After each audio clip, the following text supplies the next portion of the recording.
ನಮಸ್ಕಾರ. ಇದು ನಿಮ್ಮ GBH63 ಅಪ್ಡೇಟ್ಸ್ ಚಾನಲ್. ಪುಣಬಘಟ್ಟ ಗ್ರಾಮ ಪಂಚಾಯಿತಿಯಲ್ಲಿ ಸಂವಿಧಾನ ದಿನಾಚರಣೆ. ಹರಪನಹಳ್ಳಿ ತಾಲೂಕು ಅರಸೀಕೆರೆ ಹೋಬಳಿಯ ಪುಣಬಘಟ್ಟ ಗ್ರಾಮ ಪಂಚಾಯಿತಿಯಲ್ಲಿ ಡಾಕ್ಟರ್ BR ಅಂಬೇಡ್ಕರ್ ಭಾವಚಿತ್ರಕ್ಕೆ ಗ್ರಾಮ ಪಂಚಾಯಿತಿ ವತಿಯಿಂದ ಪೂಜೆ ಸಲ್ಲಿಸಿ ಸಂವಿಧಾನದ ಪೀಠಿಕೆಯನ್ನು ಓದುವುದರ ಮೂಲಕ ಸಂವಿಧಾನದ ದಿನಾಚರಣೆಯನ್ನು ಆಚರಿಸಲಾಯಿತು. ಇದೇ ಸಂದರ್ಭದಲ್ಲಿ ಬ್ಲಾಕ್ ಕಾಂಗ್ರೆಸ್ ಅಧ್ಯಕ್ಷರಾದ ಕಮ್ಮತ್ತಳ್ಳಿ S. ಮಂಜುನಾಥ್, ಗ್ರಾಮ ಪಂಚಾಯಿತಿ ಅಧ್ಯಕ್ಷೆ ಬಸಮ್ಮ ಹನುಮಂತಪ್ಪ, ಉಪಾಧ್ಯಕ್ಷೆ ಹನುಮಂತಮ್ಮ ರಂಗಪ್ಪ, ಗ್ರಾಮ ಪಂಚಾಯಿತಿ ಸದಸ್ಯರಾದ ಕಮ್ಮತ್ತಳ್ಳಿ ಜಯಪ್ಪ, ಶ್ರೀನಿವಾಸ್, ಚೆನ್ನಾಪುರದ ಹನುಮಂತಪ್ಪ ಹಾಗೂ ಸದಸ್ಯರು, ಮುಖಂಡರಾದ ಚೆನ್ನಾಪುರದ ನಾಗರಾಜ್, ಕಲ್ಲಹಳ್ಳಿ ಹನುಮಂತಪ್ಪ, ತಿಪ್ಪಣ್ಣ, ಸುತ್ತಮುತ್ತಲಿನ ಮುಖಂಡರು, PDO ಮಂಜನಾಯ್ಕ ಹಾಗೂ ಸಿಬ್ಬಂದಿ ವರ್ಗದವರು ಹಾಜರಿದ್ದರು.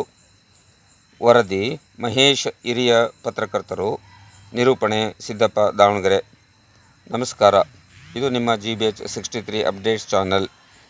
ಇದನ್ನು ಸಬ್ಸ್ಕ್ರೈಬ್ ಮಾಡಿ ಮತ್ತು ಶೇರ್ ಮಾಡಿ. ಧನ್ಯವಾದಗಳು.